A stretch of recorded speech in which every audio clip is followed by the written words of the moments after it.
Is very nice and I think animals के साथ प्यार करना चाहिए। अब आई थिंक मैं अब आपको एक बिल्ली गिफ्ट करूंगी। ओहो हो, आप वो भी आप घर ले जाना, फिर उसकी बहन को भी मैं भिजवा ही दूंगी। लेकिन आई थिंक इंसान होने के लिए ना हमें जानवरों के लिए प्यार जिंदा रखना चाहिए, एहसास रखना चाहिए, जो काफ़ी लोग यहाँ नहीं रखते बिकॉज इतने तशद्दुद होते हैं on dogs, on street dogs. It's pretty sad, it's like heart breaking के ये नहीं, और सारी खास चीज़ें तौर करते पे हैं। जानवर तो बेजुबान होते हैं।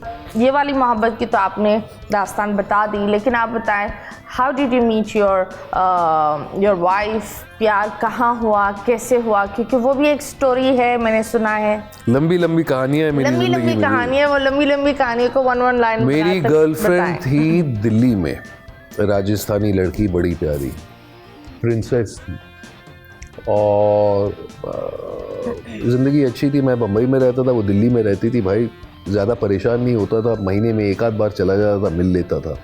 अब अचानक मुझे एक ऑफ़र आई कि कराची में आप जगजीत सिंह और फरीदा खानम के साथ कॉर्पोरेट इवेंट करेंगे। तो मैंने कहा किस चीज़ का कॉर्पोरेट इवेंट? तो कहते हैं कि मोहट्टा पैलेस पे PIA की 777 सर्विस बॉम्बे कराची लॉन्च हो रही है और उसके लिए ये कॉन्सर्ट हो रहा है। तो इंडिया से जग्गू जा रहे हैं और लाहौर से या शायद कराची में ही थी फरीदा खानम आ रही हैं और आप इस इवेंट को होस्ट करें।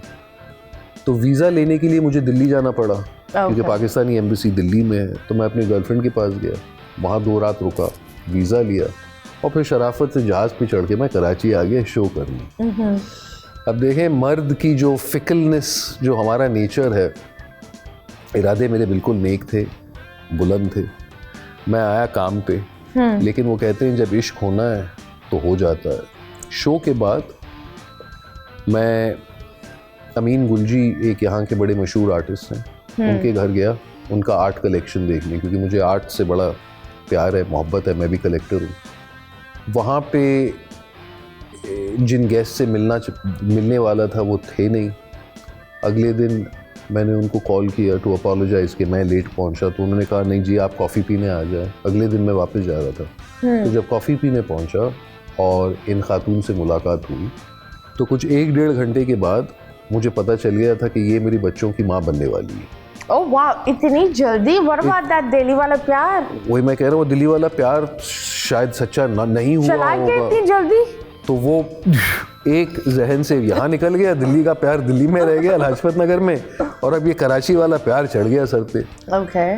तो अगले सुबह मैं निकलने वाला था, कुछ बात समझ में नहीं आई, लेकिन ये तय हो गया था मेरे जहन में कि नहीं भाई शादी इन्हीं से करनी है।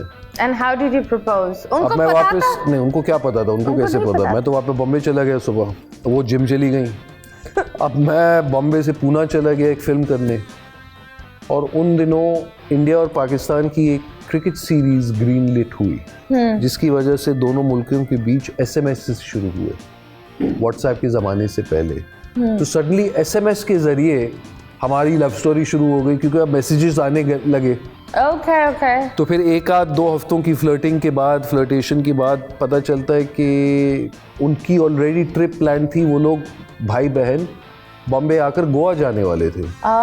तो फिर जब बॉम्बे आए हमारी मुलाकात हुई और फिर ये तय हुआ कि we are interested in each other और एक रिलेशनशिप शुरू हुआ। फिर वो वापस कराची आ गई, मैं दुबई जाकर काम करता था, शाम को कराची आ जाता था।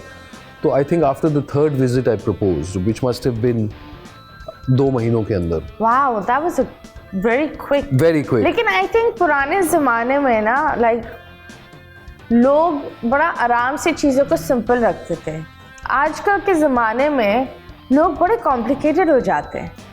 मतलब 6-6, 7 साल बाद बोलेंगे अम्मी नहीं मानेंगी, हम हमारी फैमिली से बाहर शादी नहीं करते। तो 6 साल के लिए क्या कर रहे थे? पता नहीं वो क्या कर रहे थे।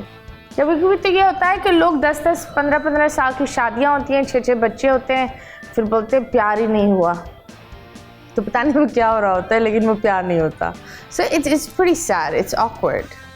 एंड आई थिंक दैट जिस तरह ज़माना आगे जा रहा है, we are becoming very scary internationally. Bol entertainment के शोज देखने के लिए हमारे चैनल को सब्सक्राइब करें और बेल आइकन पर क्लिक करना ना भूलें।